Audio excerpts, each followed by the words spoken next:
The rancher hired her to bake bread, but her kindness to his child made him buy her a ring instead.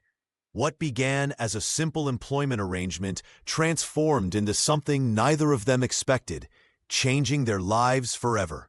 Before we begin, make sure to subscribe to the channel and comment where you're watching from. The Colorado sun beat down mercilessly as Mary Smith stepped off the freight wagon, clutching her worn canvas satchel against her chest like a shield. The driver tipped his hat before urging his horses forward, leaving her alone at the edge of what would either become her salvation or another disappointment. Mary squinted against the harsh light, feeling sweat already gathering at her temples and sliding down her neck. Her boots were cracked from miles of walking, her simple cotton dress faded from too many washings, but her resolve remained unbreakable. The preacher's daughter had come farther than most ever dared, each mile putting necessary distance between her past in Kansas and whatever future awaited her here. "This must be it," she whispered to herself, adjusting the grip on her mother's rolling pin wrapped carefully inside the satchel. The wooden handle had worn smooth from years of use, first in her mother's hands and now in hers. It was perhaps the only thing of value she possessed. Besides her skill with flour and yeast, she gazed at the vast ranch spreading before her, its fences battered by years of wind and hardship. The main house stood weathered but proud against the endless sky, while several outbuildings clustered nearby like faithful dogs. A large barn dominated one side of the property, its red paint peeling in the relentless sun. Two ranch hands, visible in the distance, moved among cattle, their figures small against the expansive landscape. Mary was no stranger to hard living. Poverty had been her constant companion since childhood. She'd left Kansas behind 3 weeks ago, boarding that eastbound train with nothing but determination and the address of a rancher seeking help. She was seeking not just work, but a place to remake herself from the inside out, somewhere Robert Johnson couldn't find her, somewhere her father's disappointment couldn't reach. The young woman took a deep breath, tasting dust and sage on the dry air. Her stomach tightened with anxiety, but she forced herself forward. The advertisement had been clear. A Colorado rancher needed someone to bake bread for his workers. No questions asked, no past required. Just capable hands and the ability to keep to oneself. Mary straightened her shoulders and began walking toward the main house. Whatever waited for her here, whatever John Brown, the ranch owner, might be like, she would face it with the same quiet strength that had carried her this far. The path ahead stretched long and uncertain, but for the first time in months, it felt like possibility rather than escape. John Brown emerged from the barn's shadowy interior, his weathered hat pulled low over his brow. The rancher's face was a map of hard years, his eyes as unreadable as the vast prairie stretching beyond his property. The sun caught the silver streaks in his beard as he approached, boots kicking up small clouds of dust with each deliberate step. "You Mary Smith?" he asked, voice rough like gravel. No handshake was offered, no pleasantries exchanged. Mary nodded, standing her ground despite the man's imposing presence. "Yes, sir. Heard you can bake." His words were clipped, efficient. "Need someone who can make bread for the hands. Got 8 men working this place. They need feeding." "I can bake anything you need, Mr. Brown," Mary replied, her voice steady despite the exhaustion of her journey. The canvas satchel hung heavy from her shoulder, but she refused to show weakness. The rancher studied her for a moment, taking in her simple clothes and determined stance. "Don't need your story, just need bread. Sourdough, wheat, whatever keeps men working." He gestured toward a small structure at the edge of the property. "That shed there's yours if you want it. Got a stove, bed, table, not much else." Mary glanced at the weathered wooden building. It wasn't much, but it was more than she'd had in weeks. "That'll do fine." 2 months trial, John continued, already turning away. "You'll get paid weekly, can use the wagon to go to town for supplies on Saturdays." He paused, his back stiffening. "One rule. The sudden tension in his voice made Mary look up sharply. "My daughter, Sarah." His voice dropped, an edge of pain cutting through his practiced stoicism. "She doesn't talk. Hasn't for a year now. She's fragile." He turned back, meeting Mary's eyes with unexpected intensity. "You stay away from her. Do your job, bake your bread, keep to yourself. That clear?" Mary saw the grief etched in the lines around his eyes, recognized the protective stance of a wounded father. "Perfectly clear, Mr. Brown." "Good." He nodded once, decisive. "You can start tomorrow. Flowers in the storehouse. Anything else you need, tell me, not her." As he walked away, Mary watched his retreating figure, noting the slight hunch of his shoulders, the posture of a man carrying invisible weight. She'd seen that kind of grief before, recognized its shape and heft. She picked up her satchel and headed toward the shed, already planning tomorrow's bread. 2 months, she thought. 2 months of honest work and a roof. However humble, it was more than enough for now. Mary Smith settled onto the narrow cot in her weathered shed, the canvas satchel open beside her. The Colorado night pressed against the single window, stars piercing the darkness like distant lanterns. She unwrapped her mother's rolling pin, smooth by years of loving use, its wooden surface worn where her mother's hands had guided dough into sustenance. A faded square of checkered cloth came next, once bright blue, now softened by time and washing. "This will do," she whispered, surveying her humble quarters. The rancher had been true to his word. The space was small but clean, swept and prepared for her arrival. A simple table stood beneath the window, a chair tucked neatly beside it. The walls, though weathered, had been recently patched against the prairie winds. As the oil lamp flickered, casting dancing shadows across the plank floor, Mary traced the journey that had led her here. Kansas seemed a lifetime away now. The preacher's daughter who had refused Robert's proposal, who had walked away from the only life she'd known. The blacksmith's rage still burned in her memory, his words sharp as the metal he forged. She'd fled west, chasing something she couldn't name. Sleep came fitfully, her dreams tangled with faces from her past and the stern countenance of John Brown, a man clearly carrying his own burdens. The little girl, Sarah, haunted her thoughts too. What had silenced a child so young? Before the sun broke over the eastern horizon, Mary was already awake, her body accustomed to early rising. She slipped outside, the air crisp and clean, carrying the scent of sage and distant pines. The ranch slumbered around her, cattle shifting in their pens, a horse nickering softly from the barn. She gathered kindling, arms full of twisted branches and dried twigs, and set about bringing the old brick oven behind her shed to life. It was a sturdy thing, neglected but sound. Mary worked methodically, clearing debris, checking the chimney, testing the iron door that groaned on rusty hinges. Inside, she assessed her supplies: a sack of flour, coarse salt, a small jar of yeast. No sugar, no eggs, nothing to enrich the basic recipe. But Mary smiled, her hands already reaching for her mother's rolling pin. She'd made do with less. As she mixed the simple ingredients, adding water from the well, the dough came together under her practiced hands. She kneaded rhythmically, pushing and folding, her movements a meditation passed down through generations.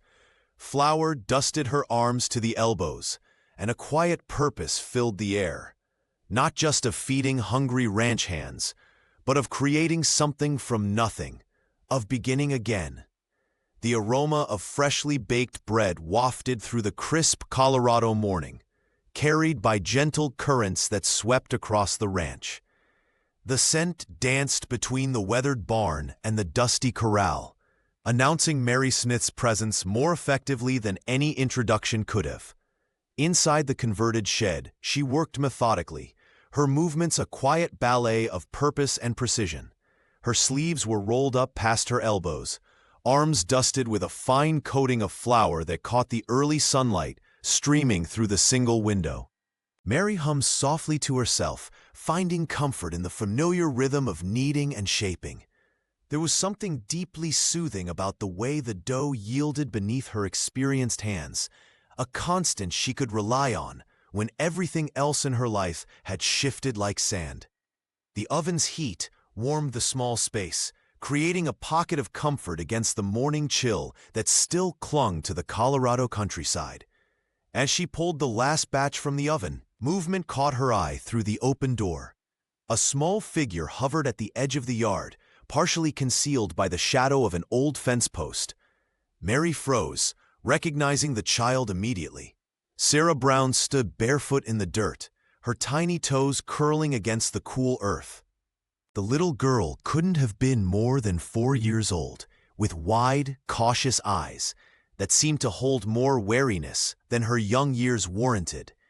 In her arms, she clutched a ragged doll, its fabric worn thin from constant handling, one button eye hanging precariously by a thread. The baker didn't call out or make any sudden movements. John's warning echoed in her mind, "Stay away from his daughter." Yet there was something in the child's gaze that tugged at Mary's heart, a silent longing that resonated with her own sense of displacement. Without breaking the fragile moment with words, she selected the smallest, softest loaf from her morning's work. The bread was still warm as she wrapped it carefully in a clean square of cloth. With deliberate casualness, Mary stepped outside, pretending not to notice the girl who tensed but didn't retreat.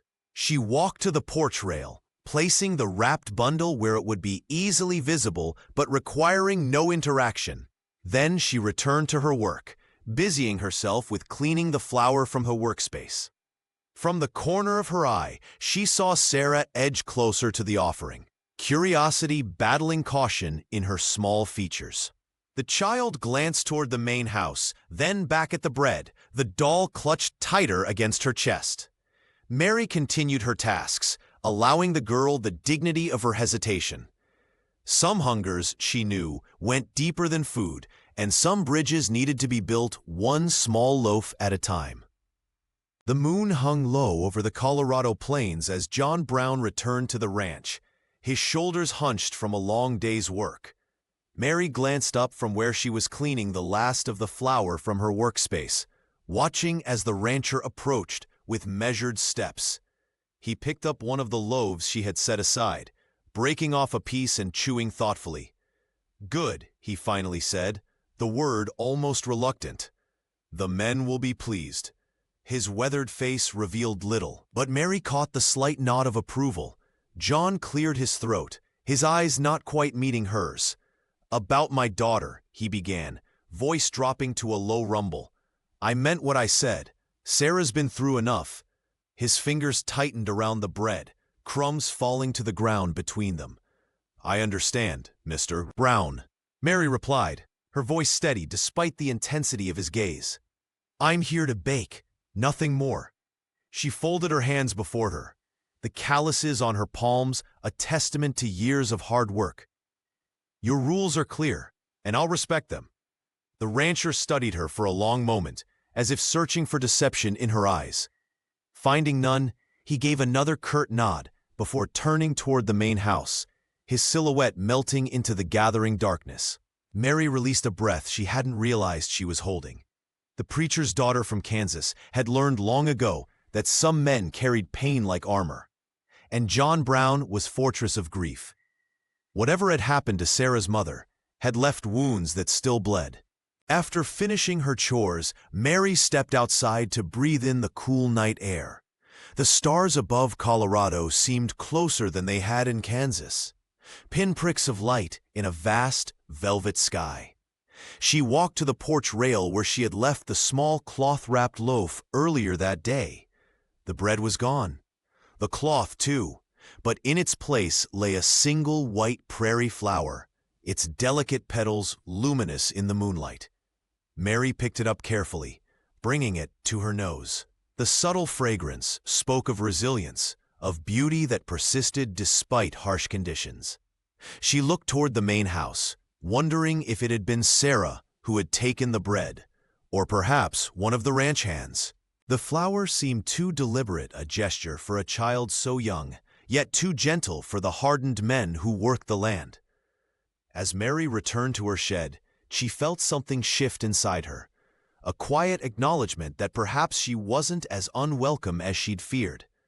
The Colorado prairie didn't announce its acceptance with fanfare. It whispered it through small gestures and silent offerings. That night, Mary placed the white flower in a jar of water beside her bed. Its presence, a reminder that belonging often began with the smallest of exchanges. Tomorrow, she would bake again, and perhaps leave another small loaf on the rail. Mary Smith settled into a rhythm as the days passed on the Colorado ranch. With each sunrise, she rose before the roosters to rebuild the fire in the old stone oven. Her hands, once soft from her life as a preacher's daughter in Kansas, were now blistered and calloused, but she worked with persistent determination. The pain was worth every moment when she watched the dough rise and transform into golden brown loaves. The baker established a routine, carefully counting out her daily production. 8 substantial loaves for the ranch hands who worked from dawn till dusk, their hungry faces lighting up at mealtimes. 2 more loaves went to market, where curious townsfolk would examine her handiwork before reluctantly parting with their coins. And then there was the special one, a small, secret loaf shaped with extra care and wrapped in clean cloth for Sarah. Every morning after the men had gone to the fields, Mary would walk to the old cottonwood tree, where a weathered wooden swing hung from a sturdy branch. She would place the small bundle beneath the swing and retreat quickly, never lingering, never approaching the main house. This ritual of silent kindness became the highlight of her day, a wordless conversation between her and the withdrawn child. John remained unaware of this daily offering. The rancher was too busy managing the cattle and the land, his weathered face set in concentration as he rode out each morning. Mary respected his boundaries, understanding that his rule about staying away from his daughter came from a place of protection rather than cruelty. By evening, when Mary returned to check, the bread was always gone without a trace. Sometimes she would catch a glimpse of Sarah watching from behind the barn door or peering through the kitchen window, the child's solemn eyes following her movements across the yard. With each passing day, those watchful eyes lingered a little longer, filled with growing curiosity rather than fear.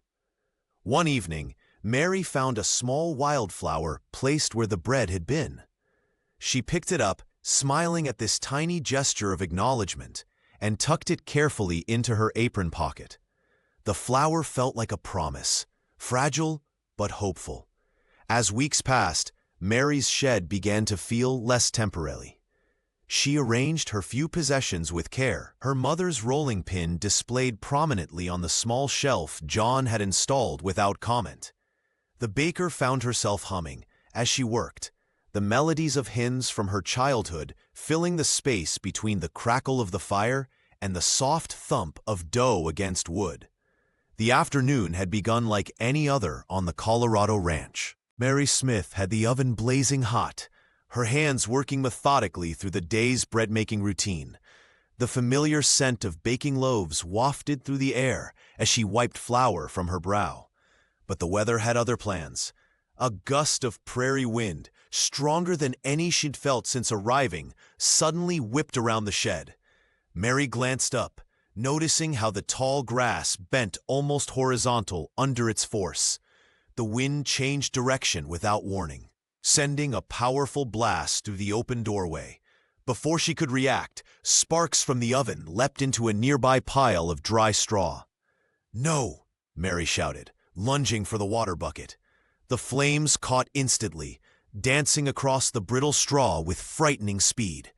She threw the first bucketful, but the wind only scattered the burning pieces further. Panic rose in her throat as she raced to the well, her skirts gathered in one hand.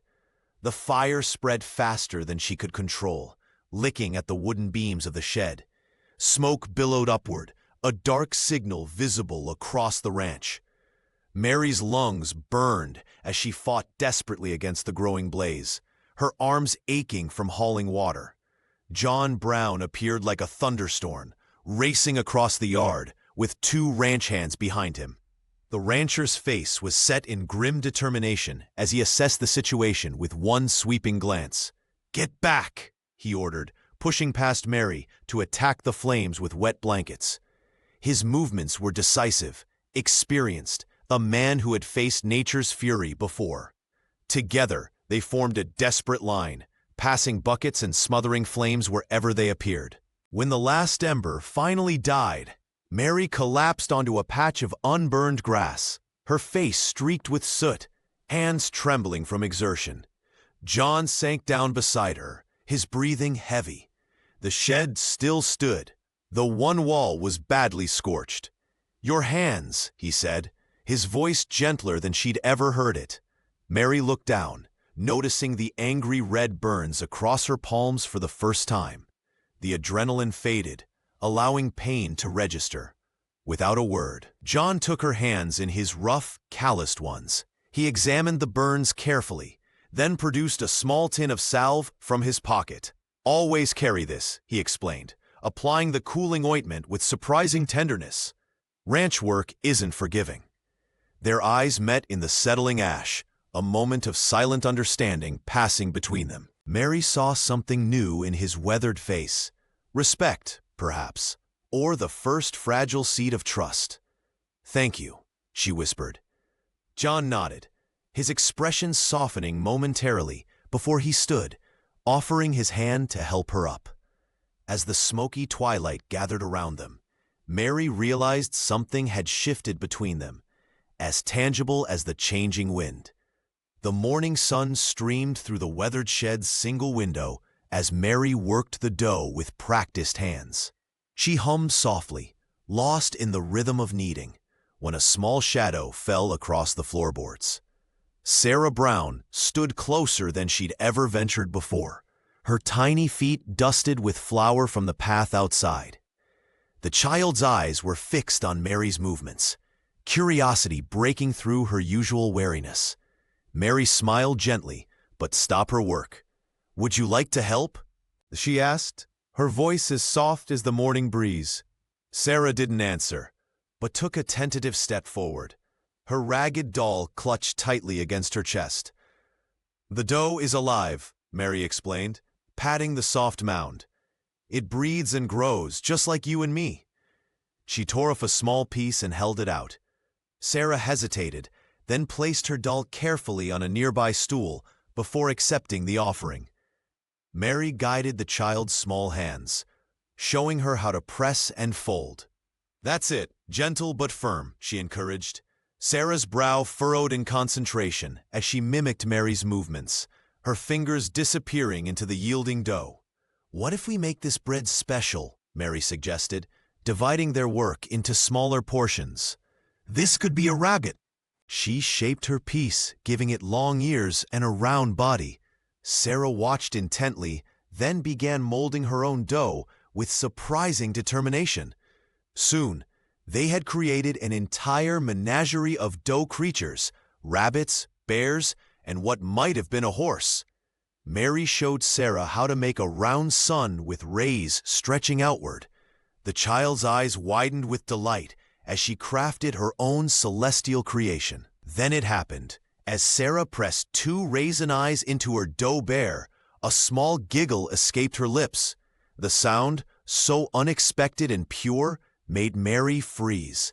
Another laugh followed, brighter than the first, bubbling up from somewhere long sealed away. Unbeknownst to them, John Brown stood in the doorway, drawn by a sound he hadn't heard in over a year. His weathered face, usually set in stern lines, softened as he watched his daughter laugh. The rancher's eyes glistened, and he gripped the doorframe to steady himself. Mary looked up, catching his gaze. For a moment, they shared something profound, the miracle of Sarah's joy bridging the distance between them. John nodded once, a gesture filled with gratitude too deep for words, before quietly withdrawing. As the morning continued, Mary and Sarah filled trays with their bread creatures, the little girl's laughter coming easier each time. When the first batch emerged golden from the oven, Sarah clapped her flour-covered hands, her smile as warm as the bread they'd created together. The bundle of firewood appeared like a gift from the prairie itself, neatly stacked beside Mary Smith's door. No note accompanied it, but she knew who had left it there. The rancher wasn't a man of many words, but his actions spoke volumes in the quiet language they were beginning to share. As twilight painted the Colorado sky in shades of amber and violet, Mary heard the familiar crunch of boots approaching her shed. John Brown stood awkwardly at her threshold, hat in hand, his weathered face softened by the fading light. "Thought you might need some things for tomorrow's baking," he said, producing a small sack of sugar, a luxury she hadn't expected. "The men can't stop talking about your bread." Mary accepted his offering with a grateful nod. "Thank you. I've been making do with what I had, but this will help." The rancher shifted his weight, clearly uncomfortable with small talk, yet unwilling to leave. "I saw Sarah today," he finally managed. "With you." "I hope that's all right," Mary replied, her voice steady despite her racing heart. She seemed interested in the dough. John's eyes, usually as guarded as the distant mountains, revealed a glimpse of wonder. "She laughed," he said, the words hanging between them like a miracle. "My daughter hasn't made a sound in almost a year. Not since her mother." He didn't finish, but Mary understood. Loss had a way of stealing voices, especially from children too young to name their grief. "I lost my mother when I was young," Mary offered quietly. "Sometimes the world feels too big for words." The rancher nodded, studying the floorboards. "What did you do? With Sarah, I mean." "Nothing special," Mary answered. "I just gave her space to be herself. Children need time to trust again." John looked up then, his gaze meeting hers directly. "You have a gift with her. It's more than just bread you're making here." Something unspoken passed between them in that moment. A recognition, perhaps, that healing wasn't always about mending what was broken, but about building something new from the pieces that remained. "I should let you rest," he said finally, replacing his hat. "Morning comes early." Mary watched him walk away, his silhouette merging with the gathering darkness. The sugar sack felt heavy in her hands, not from its weight, but from the meaning behind it. In this harsh land where survival depended on strength and self-reliance, John Brown had offered something far more valuable than sweetener for her bread. He had offered trust. Mary's reputation in town grew with each loaf she sold at the market. The townsfolk whispered among themselves about the preacher's daughter from Kansas, who had mysteriously appeared at John Brown's ranch. Some welcomed her with genuine smiles, offering trade goods for her exceptional bread, while others kept their distance, eyes narrowed with judgment. "Never thought John would take in a stranger," muttered one elderly woman as Mary arranged her bread on a makeshift stand. "Especially not after what happened to his wife." Mary kept her head down, focusing on her work. She had grown accustomed to the mix of curiosity and suspicion. The small Colorado town operated on gossip as currency, and she represented fresh capital. One Tuesday morning, the usual market chatter fell silent. Mary looked up from counting coins to see a cloud of dust approaching. A rider on horseback thundered into the square, his presence commanding attention. As he dismounted, Mary's blood ran cold. Robert Johnson, the blacksmith who had once asked for her hand, stood before her, his face a mask of barely contained fury. "So this is where you've been hiding," Robert said, his voice carrying across the market. His tall frame cast a shadow over her modest display. "When you left Kansas, your father was beside himself." Mary straightened her spine. "I wrote to him explaining my decision." The blacksmith stepped closer, lowering his voice. "You humiliated me, Mary, refusing my proposal without so much as a proper explanation." His fingers gripped the edge of her table, knuckles white against the wood. Several onlookers pretended not to listen, but their ears were clearly tuned to the unfolding drama. Mary felt heat rising to her cheeks, aware of how this confrontation would feed the rumor mill for weeks. "That was between us, Robert," she replied quietly. "I never meant to cause you pain." Just then, John approached with Sarah trailing behind him. The rancher sensed the tension immediately, his weathered face hardening as he assessed the situation. "Everything all right here?" John asked, positioning himself slightly between Mary and the blacksmith. Robert's eyes darted between them, understanding dawning in his expression. "So this is why you left? For a widower and his mute child?" Sarah shrank behind her father's legs, clutching her doll tightly. Mary saw the little girl's fear and felt a surge of protective anger. "You should leave now," Mary said firmly, surprising herself with her resolve. Robert's face darkened as he looked at John. "You think you know her? This woman ran from her responsibilities, her family, her church." His voice dripped with bitterness. "Ask her why she really left Kansas. Ask her what she's running from." Robert Johnson's words sliced through the air like a knife. "You think you're too good for me, Mary Smith? Running away from your father's house to hide at some ranch?" His face twisted with bitterness as he stepped closer, his blacksmith's frame imposing in the afternoon light. "That's enough," Mary replied, her voice steady despite her trembling hands. "What was between us ended long ago." John Brown moved between them, his weathered face hardening. "You heard the lady. Time for you to leave my property." The rancher stood tall, shoulders squared, a physical barrier between Robert and the woman who had brought life back to his home. "Your property?" Robert sneered. "Including her? The preacher's daughter playing house with a widower?" His eyes darted between them, searching for weakness. "Did you tell him how you led me on, Mary? How you promised yourself to me before running off in the night?" "I never promised you anything," Mary countered, color rising in her cheeks. "And I don't owe you explanations about my life." Robert's face darkened dangerously. "You shamed me in front of the whole town back in Kansas."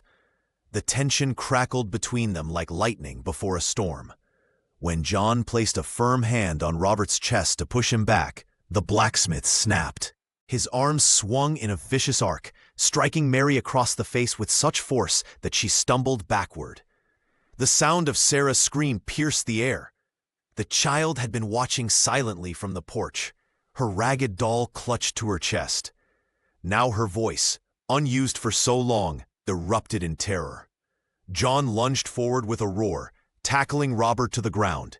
The two men rolled in the dust, fists connecting with dull thuds. Blood spattered across John's shirt as Robert landed a blow to his jaw, but the rancher fought with the fury of a man protecting what he loved. Mary rushed to Sarah, gathering the sobbing child into her arms. "Don't look, sweetheart," she whispered, pressing the girl's face against her flour-dusted skirts.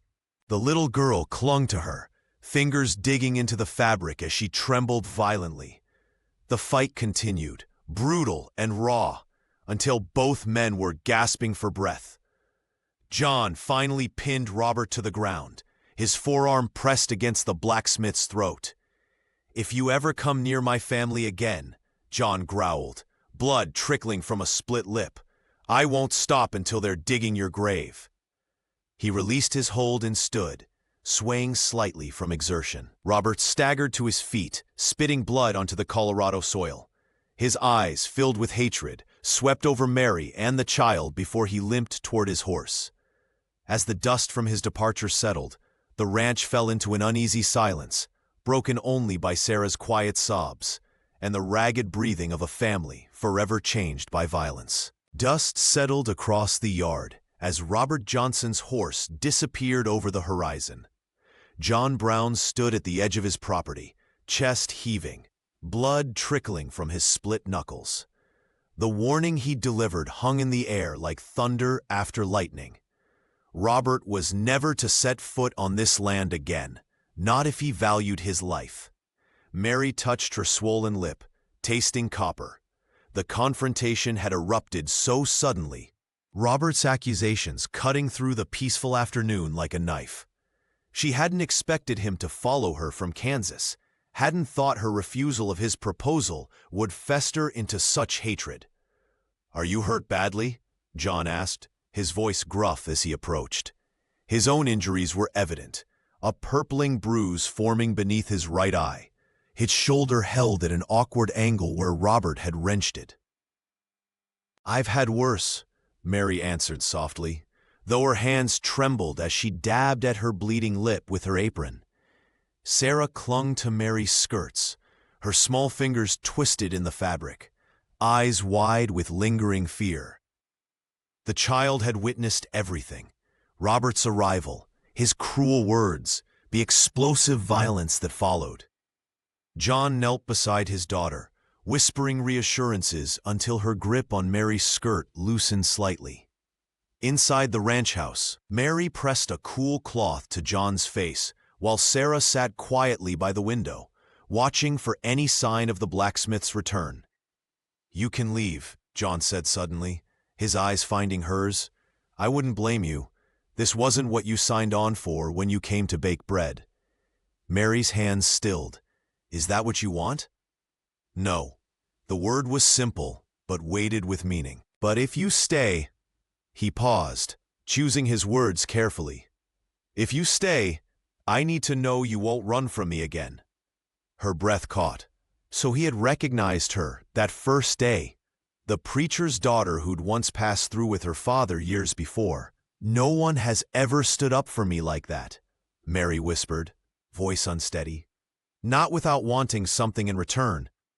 John's weathered hand found hers, calloused fingers gentle against her skin. "I'm not asking for anything, Mary. Just—" he glanced toward Sarah. "Just don't disappear on us." The rancher's eyes held a vulnerability she'd never seen before. A man accustomed to loss, bracing for more.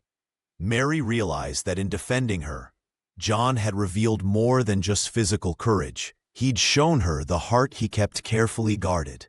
"I won't," she promised, and something unspoken passed between them, fragile as morning frost, but just as transformative. The fading light of dusk painted the weathered shed in amber hues as Mary Smith carefully dabbed a damp cloth against John's bruised jaw. The rancher winced, but remained still, his eyes fixed on some distant point beyond the small window. Neither spoke. They didn't need to. The silence between them wasn't awkward or empty. It carried the weight of shared understanding, of battles fought side by side. Mary's gentle fingers moved to the cut above his eyebrow, her touch as light as prairie grass bending in the breeze. John's breathing steadied under her care. The confrontation with Robert had left physical marks, but something deeper had shifted between them, a wall crumbling after standing firm for too long. "Your shoulder needs rest," she finally whispered, her voice barely disturbing the quietude of the small space. The rancher nodded, his weathered face softening as he looked at her split lip, guilt flickering across his features. "I should have known he'd follow you here," John murmured, his calloused hand hesitantly reaching toward her face, but stopping short. "Robert had no right." Mary shook her head. "Some men can't accept when a door is closed to them." She wrung the cloth into a small basin, the water turning pink with their mingled blood. "Thank you for standing between us." Outside, the Colorado evening settled over the ranch, bringing with it the chorus of night insects and distant lowing of cattle. The oil lamp cast long shadows across the wooden floor, making the small shed feel both intimate and vast.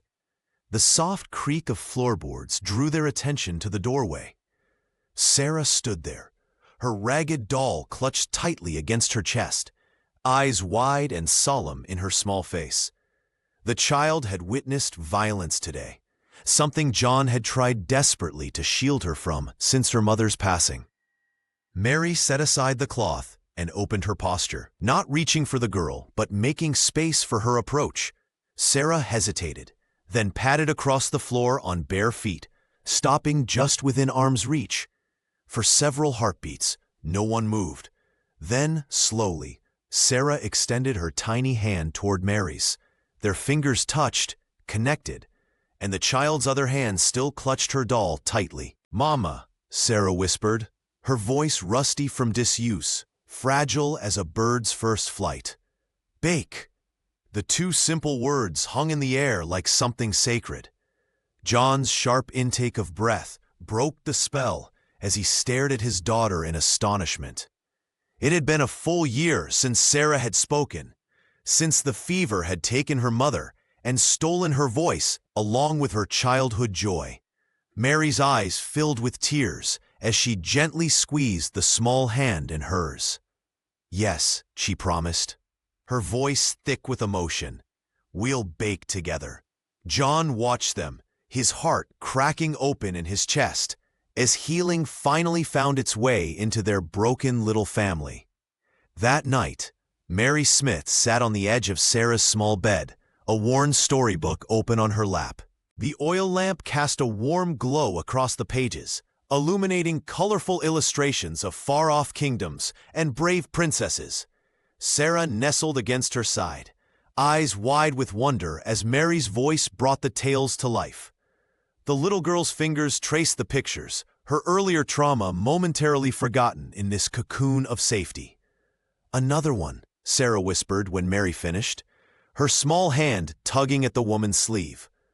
Mary smiled, turning the page. "Just one more, then sleep," she promised, her heart swelling at the trust in the child's eyes. This moment, so simple yet profound, was something she'd never dared hope for when she first stepped off that freight wagon with nothing but her satchel and determination. As the story unfolded, Sarah's eyelids grew heavy. By the final page, she had drifted into peaceful slumber, her breathing deep and even. Mary gently tucked the blanket around the child's shoulders, brushing a strand of hair from her forehead. For the first time since arriving at the ranch, Sarah slept without whimpering or startling awake. Outside, the Colorado wind swept across the prairie, its usual howl softened to a gentle hum. The ranch seemed to exhale, as if the very land recognized the healing taking place within its weathered walls.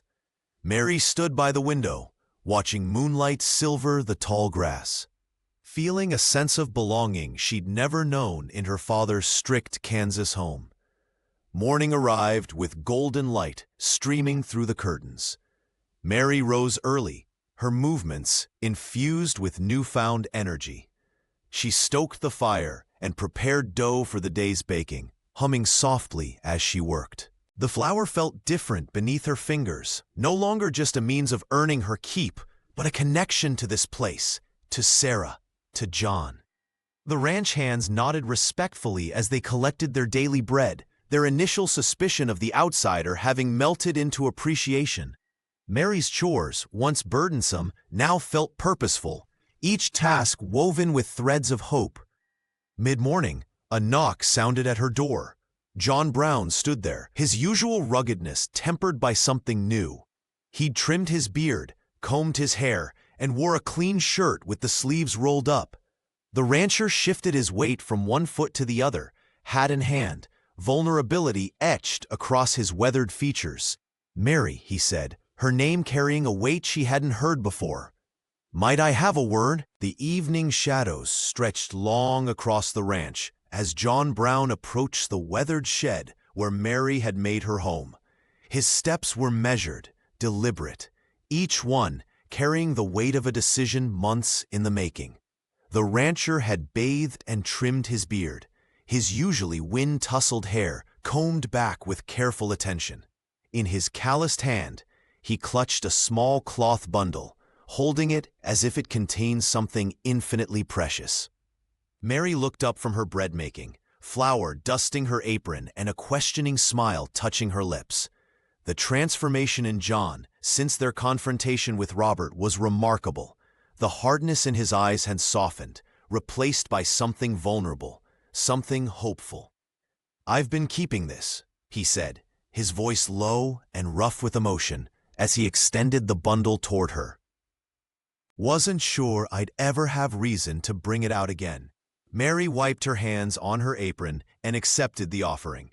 As she unwrapped the faded cloth, a silver ring caught the last rays of sunlight streaming through the window.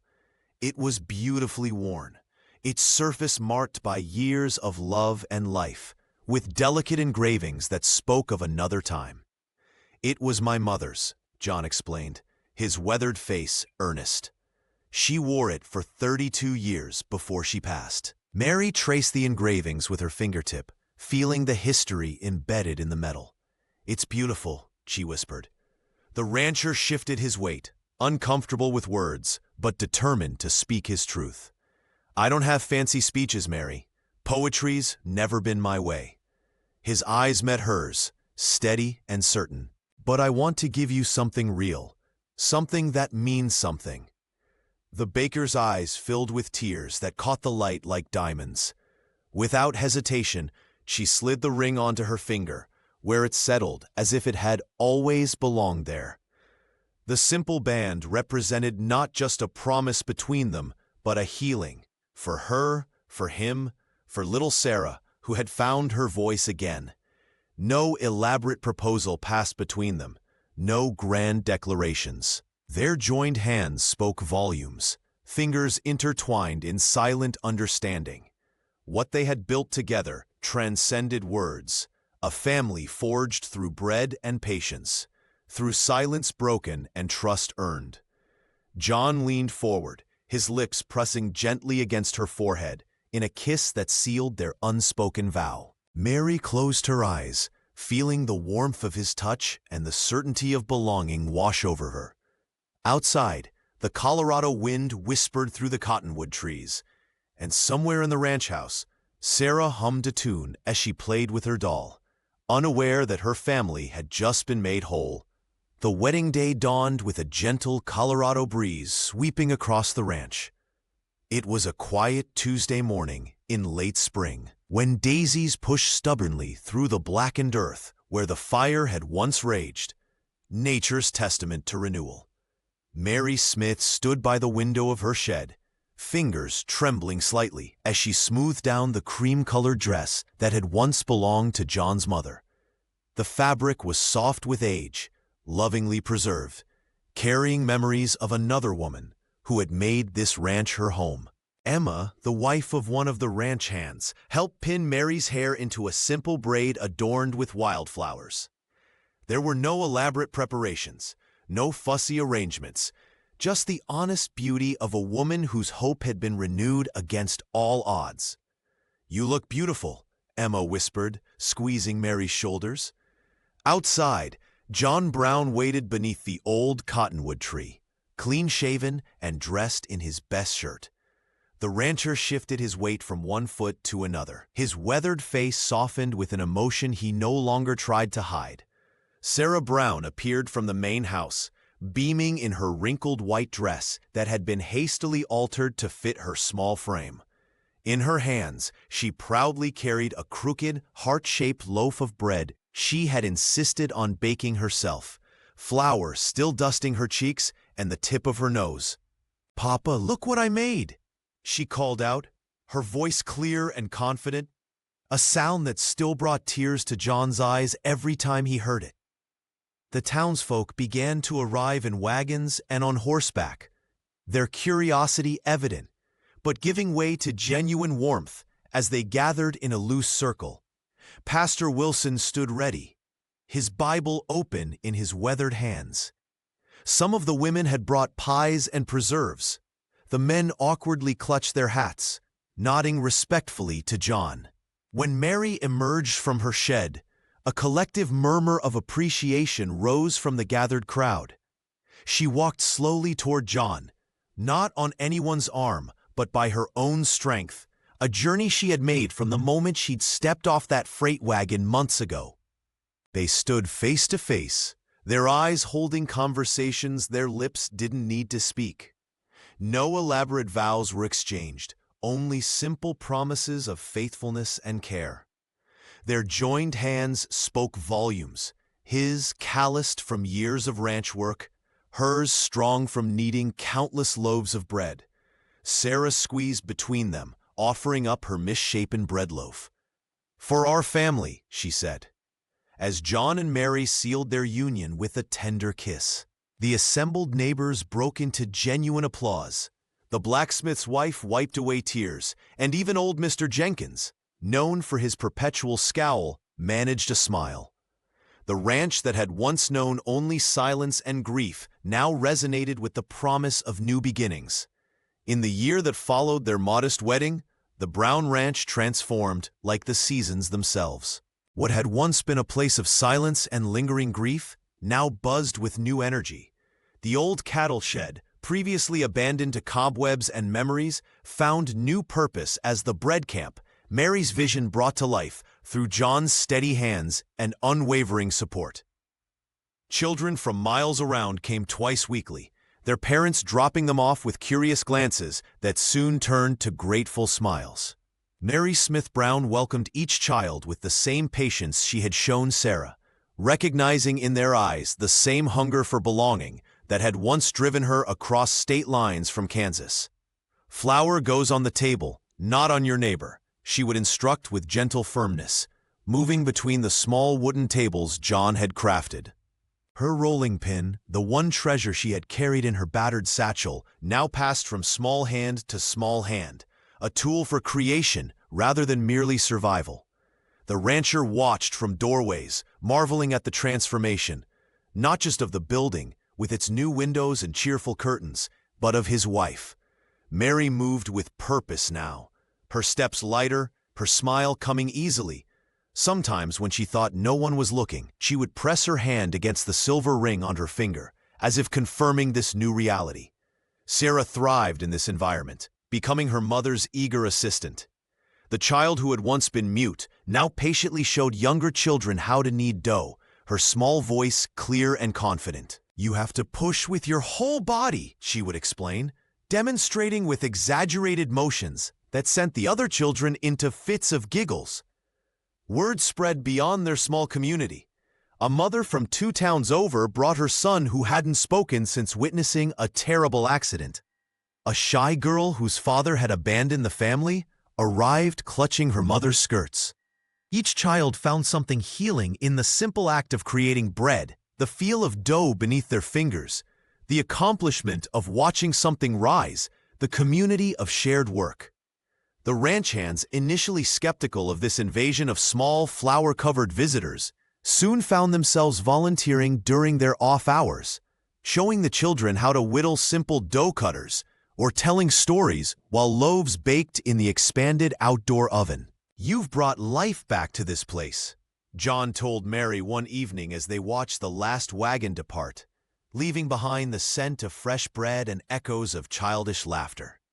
She squeezed his calloused hand in response, knowing some transformations needed no words to be understood. Sarah Brown had blossomed like a prairie wildflower after a spring rain. Once the silent child who watched from shadows, she now stood confidently before the group of children gathered at the bread camp, her voice clear as she read aloud from a worn storybook. Her small fingers traced the words with purpose, no longer trembling with uncertainty. "And then," she announced dramatically to her rapt audience, "the little bird found its way home." The younger children clapped, their faces bright with wonder. Mary watched from beside the large wooden table dusted with flour, her heart swelling with pride. The transformation in John's daughter over the past year had been nothing short of miraculous. The girl who once communicated only through fleeting glances now taught the other children the hand signs Mary had shared during those early wordless days. "Like this," Sarah demonstrated, her fingers dancing in the air. "This means friend." The children mimicked her movements, giggling when they got it wrong, trying again with determined concentration. Outside, the sound of hammering paused as John Brown set down his tools and wiped sweat from his brow. The rancher had spent weeks converting part of the old barn into a small library, filling shelves with books purchased on his trips to town. Some were second-hand, others new, all treasures in this remote corner of Colorado. John entered quietly, not wanting to interrupt the lesson. He carried his latest creation, a wooden horse with a flowing mane, sanded smooth enough that no child would catch a splinter. He placed it gently on a shelf alongside other animals he'd carved: bears, rabbits, birds with delicate wings. Mary caught his eye across the room and smiled. The hardness that had once defined his features had softened, like butter left in the sun. His weathered hands, once used only for ranch work and fencing, now created beautiful things for children who had never owned toys. "Papa," Sarah called when she spotted him, "will you tell us about the cattle drive?" The rancher hesitated only briefly before settling onto a bench. The children gathered around him like eager puppies, even those who had once been too shy to speak above a whisper. Mary kneaded dough as she listened to John's deep voice spinning tales of prairie life. His stories were simple but captivating, much like the man himself. He never raised his voice, never rushed, giving each child time to ask questions.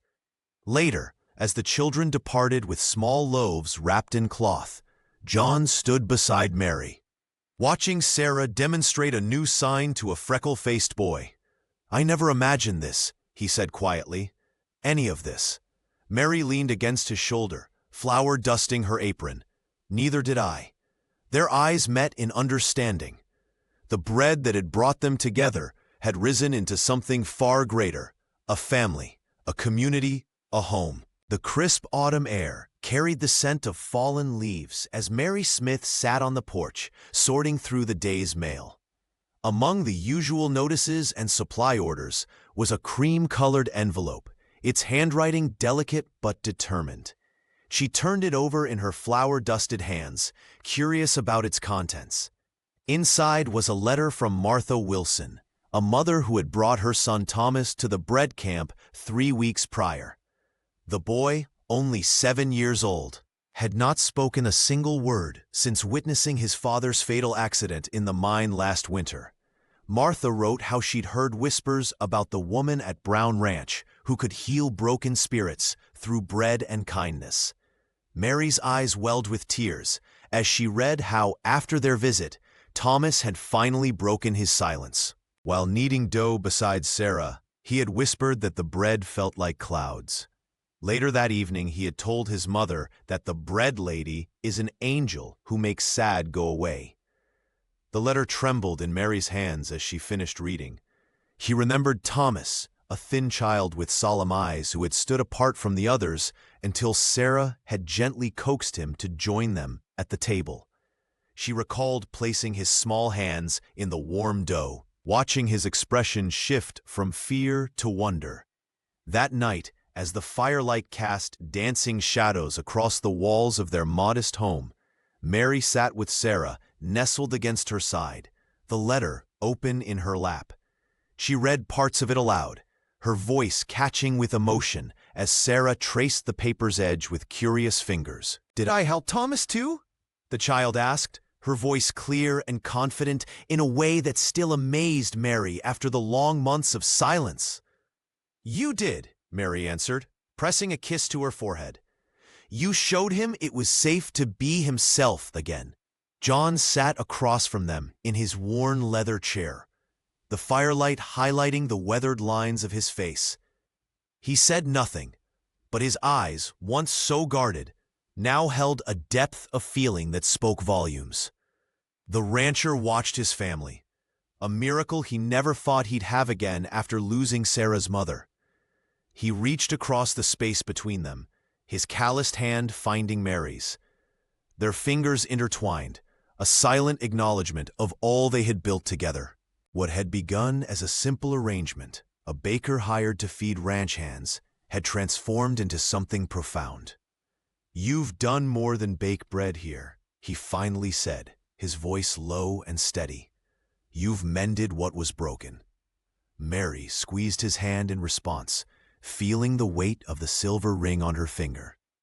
In the warm glow of their hearth, surrounded by the family she had found, she understood that healing often came in the simplest forms, through patience, through kindness, and through the daily breaking of bread together.